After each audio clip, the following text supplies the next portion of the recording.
Today we're going to tune a 16-inch floor tom for rock and roll. That means we want a low pitch with attack and that burly, billowing undercurrent sound that gives the kit a sense of liveliness. Here's what I've got.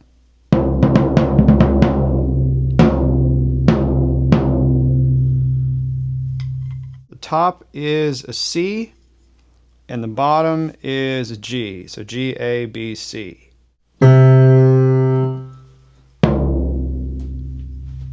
Okay, sort of in that ballpark. And the top head is an Evans EC2S. It's a 2-ply head with a sort of dampening coating that focuses the tone and cuts out overtones. And on the bottom we have a Remo UT single-ply head. So again, the tuning is a G on the bottom, a C on the top. When you hit the drum with that tuning, the pitch will ramp down. So it goes high to low. I kind of think that sounds great. So I'm going to deconstruct this. So I'm going to basically detune it so that there's no tension on either side, and then redo it for you to try to get the same sound again. Let's jump into that right now.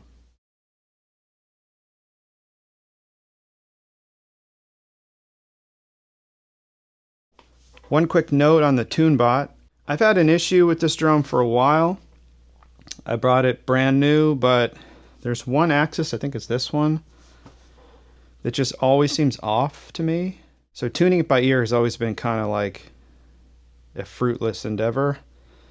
I have another 16-inch floor tom that I use for jazz, but I use coated heads and I tune it much higher. For rock and roll, the point is to get a really low sound that's pretty punchy, and that just sort of makes it difficult to tune right without resorting to dampening, which just tends to just produce a bad, even worse sound. So yeah, so the TuneBot's helping me effectively check my intuitions about this drum. Turns out it's right, something was screwy, so we'll probably see that in action here. All right, let's check the pitches at the lugs.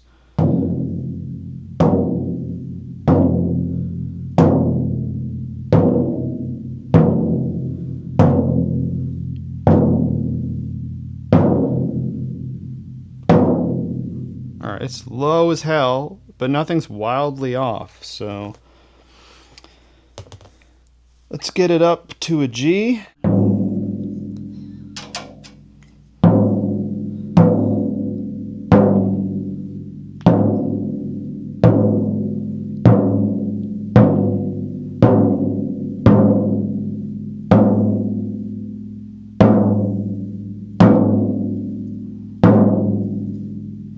This one seems a little high.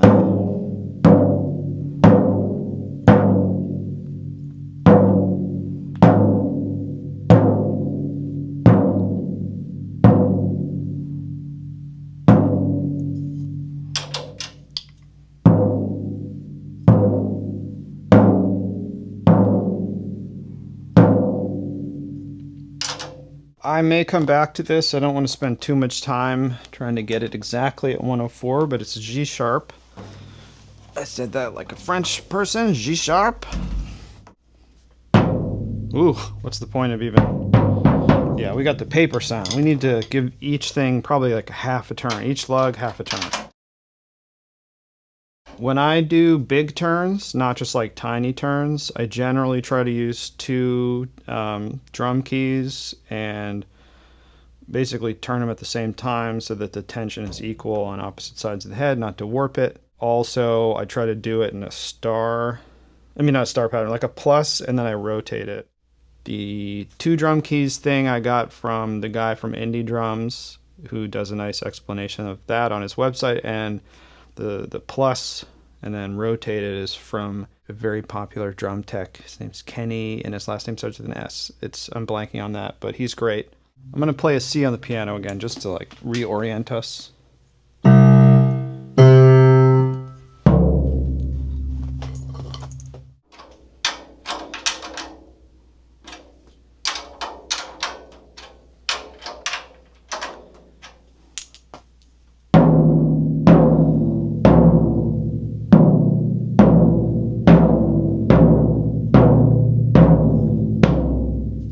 It still sounds papery. It's got to be a little higher.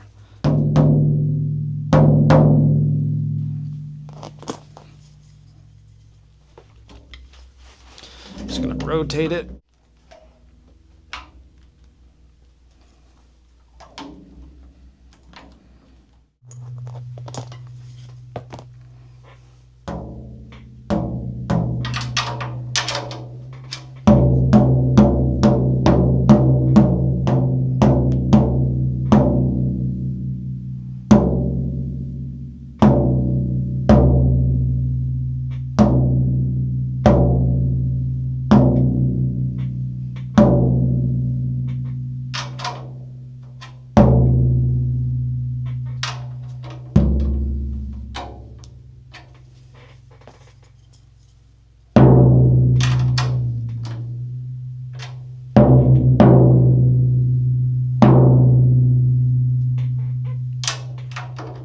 Sorry for the squeaky piano bench.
I don't know what the deal is here. Let's just check it by ear.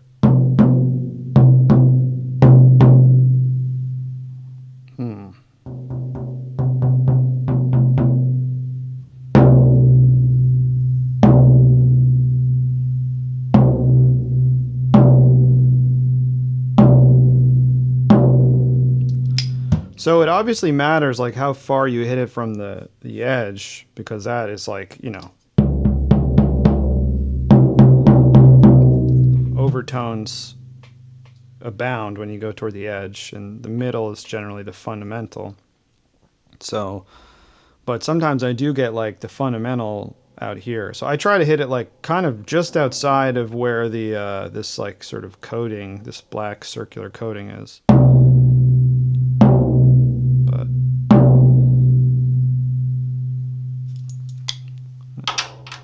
we're almost there.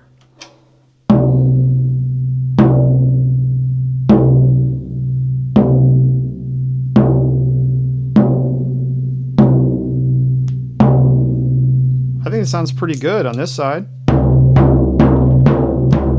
And in general, like this is the tone we started with, so just check the bottom again. I think we had a G sharp to a C.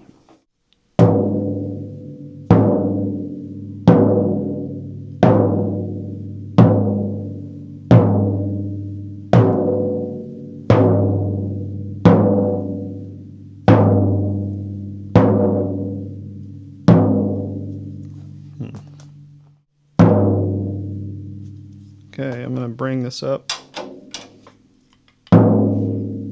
Whoa.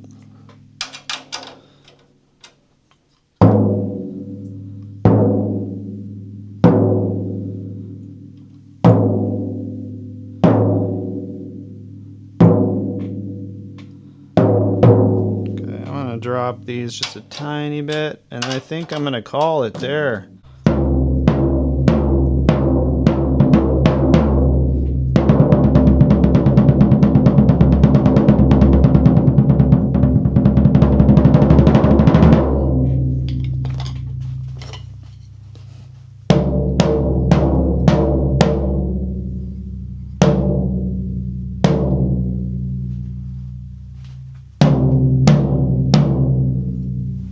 I'm going to check it against the piano. Yep. Doesn't conflict too much.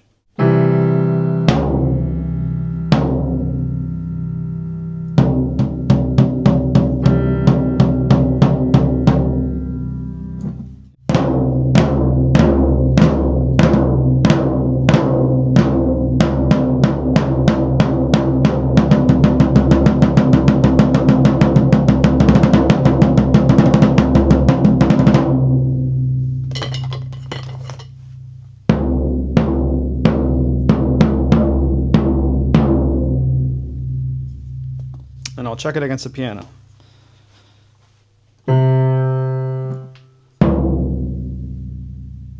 Last minute game time decision, I went from a G sharp on the bottom to an A.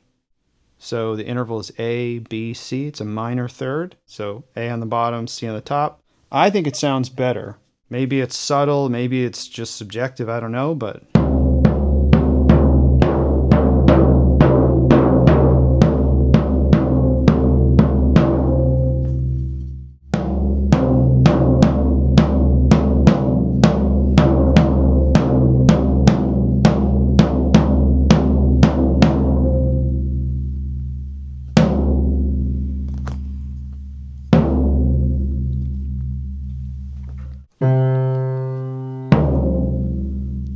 that just feels a little cleaner to me. So again, minor third interval, A to C. And the other important thing is the heads, the 2-ply on the top, 1-ply on the bottom. If you have too much sustain, I mean, sometimes I put cotton balls in there, but the trick to that is remembering to put them in before you put the heads on and tune them. So yeah, that's all for today. Thanks for watching, and I'll see you next time.